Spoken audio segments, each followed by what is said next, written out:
Hello, welcome back to the show. Now, I'm joined by a brilliant woman, Katharine Birbalsingh, head of the Michaela Community School in Wembley, probably the best headmistress in all of the country. Did you know that when you look at the grades and compare the grades of Eton with the grades of the Michaela Community School, an academy which doesn't have any sort of selection process like a J4 at 11 plus, and it doesn't get people to pay fees, they're pretty much level pegging.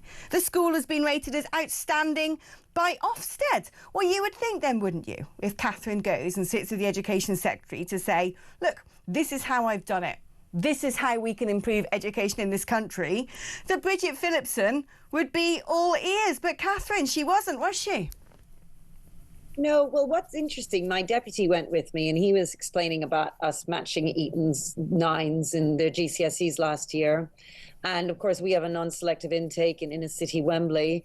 And she didn't say, gosh, that's amazing. So tell me the top 3 things that you think you do differently that's made it so that you've had such amazing results. Or, you know, tell me about your culture. Tell me about the discipline. Tell me about the teaching methods. She just didn't care.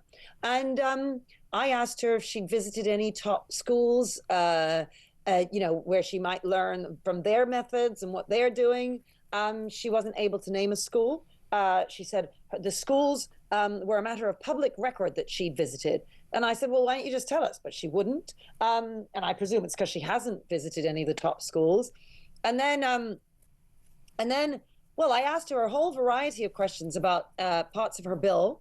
And she really couldn't give any answers that were satisfactory. Because she's trying to take the freedoms away from academies that allow us to be so successful.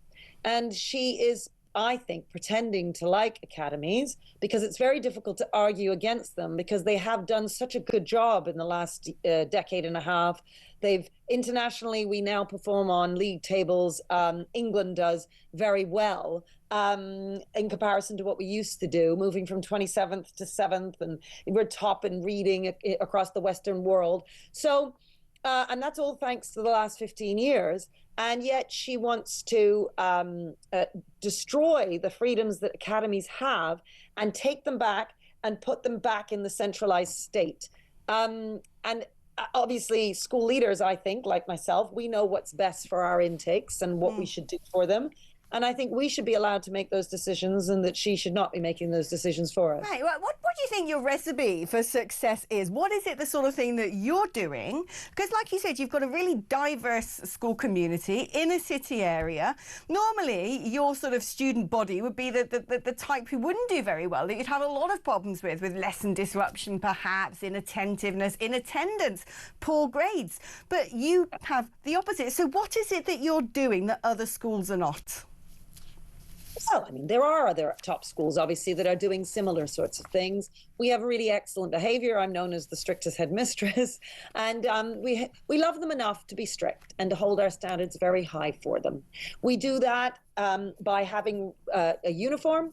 This is one thing that Bridget Phillipson will take away from academies, saying one cannot have more than 3 branded items. Now, all of the top schools have at least 5 to 6 branded items. There's a reason for that, and it's because if you want to turn around a difficult school, you do so starting with uniform in the same way as New York was turned around in the 1980s and 90s by removing the graffiti off the subways. This is broken windows theory. I mean, it'd take me a long time to go into it, but you need branded items in your uniform.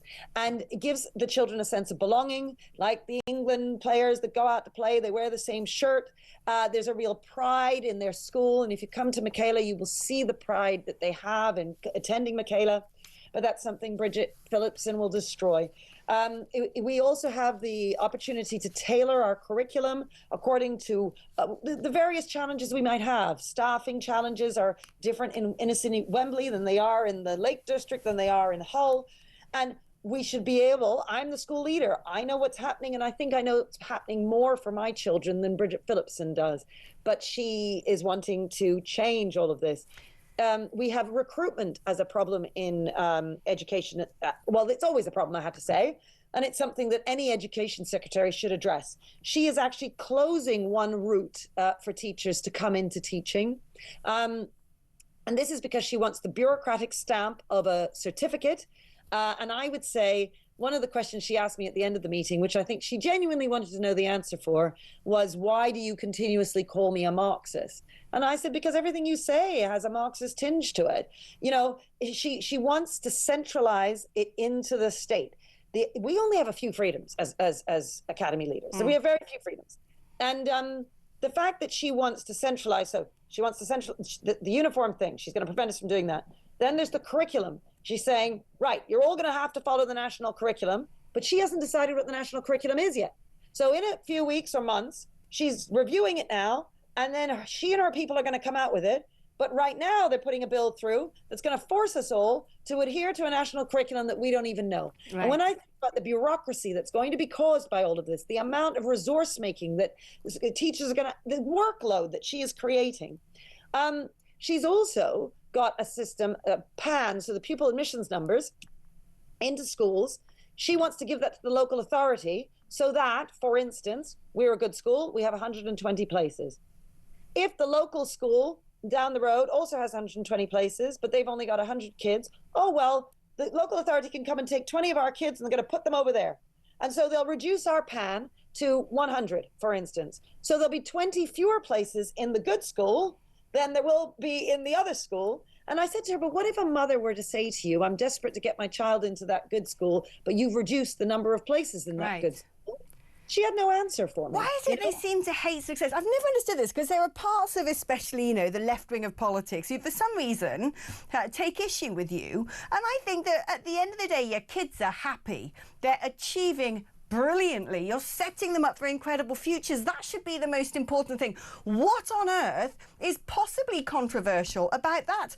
And it seems to me there's this hatred of success, and there's this hatred at the root of it all against toughness, against discipline, against doing things pragmatically instead of sort of softly and loosely. Yes. Well, I mean, and that's only some of them. I have to say that there are a whole load of school leaders who are very much opposed to what Bridget Phillipson is doing and this bill. And some of them have spoken out. Some of them are a bit more frightened because they don't feel they can, and they're worried about the trustees and the governors, and they don't want to bring their school into disrepute. You know, I'm a lot more cavalier and I go out there and say things. I feel for the school leaders because they don't want this. They don't want it any more than I do. So they're all doing different things. That's the other thing, is that all the schools aren't the same.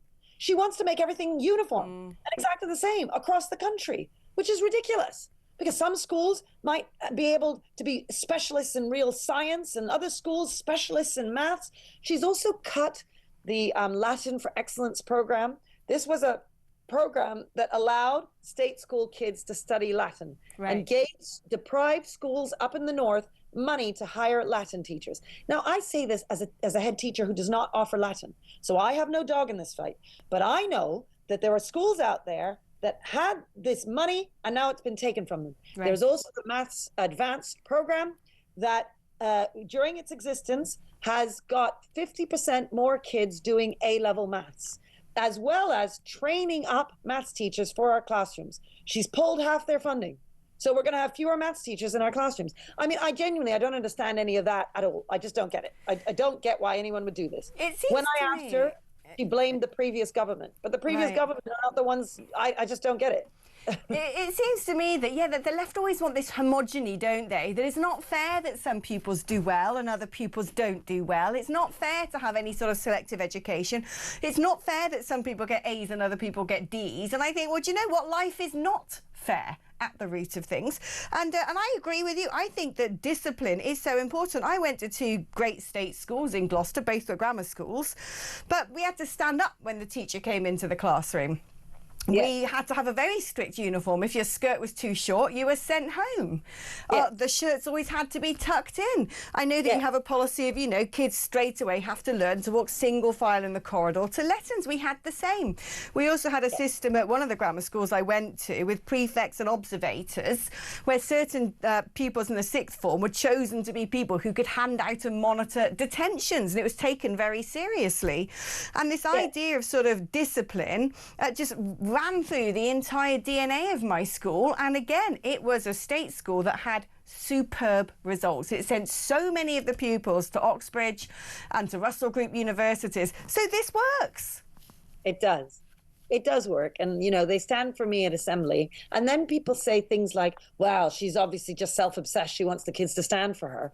As if, look, it's a ritual. It's something that teaches the children respect. They belong to their school. Their headmistress is at the top of the school. They stand for her. And then I give them an assembly. And isn't that lovely? We sing God Save the King. We have our British flag outside. We are all British together, despite the fact that we come from all these different racial and religious backgrounds. And we get on in our lovely multicultural school that is very successful, where we get great grades at GCSE. We're also kind and decent people who look after each other.